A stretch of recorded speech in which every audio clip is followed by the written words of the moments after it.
அன்பர்களே, இன்று மதுரை மீனாட்சி சுந்தரேஸ்வரர் திருக்கோவில் சித்திரை திருவிழாவின் 7ஆம் நாள்.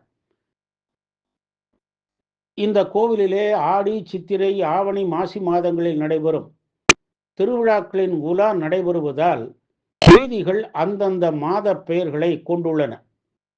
மாசி மாதத்தில் நடந்த திருவிழா தற்போது சித்திரை மாதத்தில் நடைபெறுகிறது. இந்த ஆலயத்திலே சித்தருக்கு சாம்பிராணி தைலம் மட்டும் சாத்தப்படும், பிற அபிஷேகம் கிடையாது.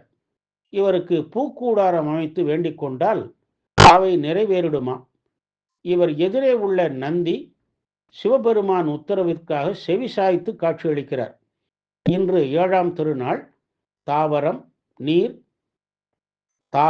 நீர் வாழ்வன, ஊர்வன, பறவை, விலங்கு, மக்கள், தேவர் என 7 வகை பிறப்புகளில் மனிதன் திரும்ப திரும்ப பிறவி எடுக்கிறார்.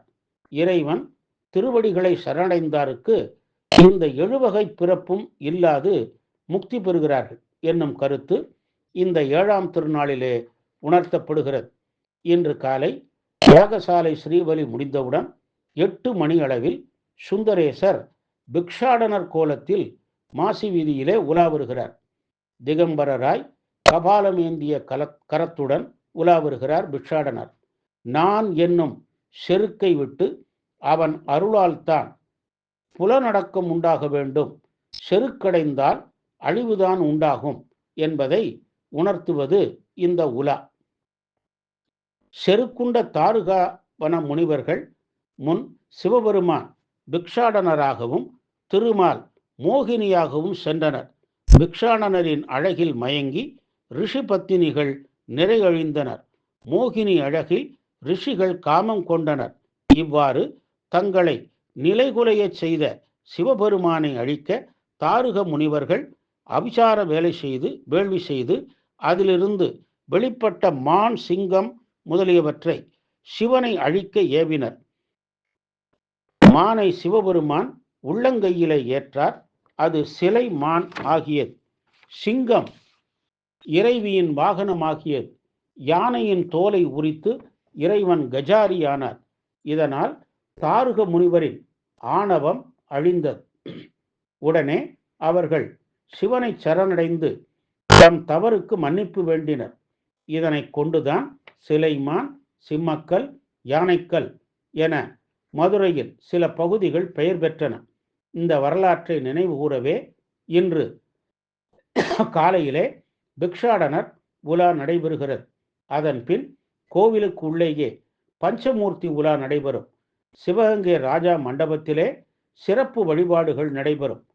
மாலையில் சுந்தரேஸ்வரர் நந்தி வாகனத்திலும் மீனாட்சி அன்னை யாழி வாகனத்திலும் மாசி வீதிகளில் உலா வருவர். நந்தியம் பெருமானே கைலை மலையின் காவல் தெய்வமாக உள்ளார். இவருக்கு சிவபெருமான் போன்று 3 கண்களும் 4 கைகளும், கையில் மானும் மழுவும் ஏந்திய நிலையில் இருப்பார்.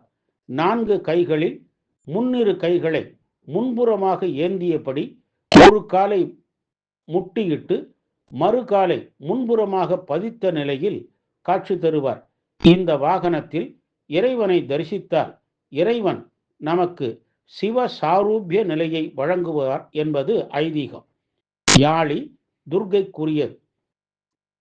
இந்த யாழி சிம்மம், யானை போன்றவற்றை கொல்லும் அளவிற்கு வலிமையுடையது.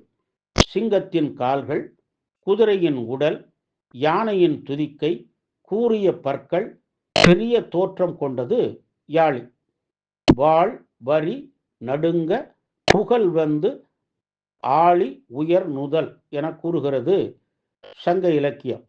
இந்த வாகனத்தில் மீனாட்சியை தரிசித்தால் அரசபோகத்தையும் ஐஸ்வர்யத்தையும் உயர் பதவிகளையும் பெறுவர் என்பது ஐதீகம்.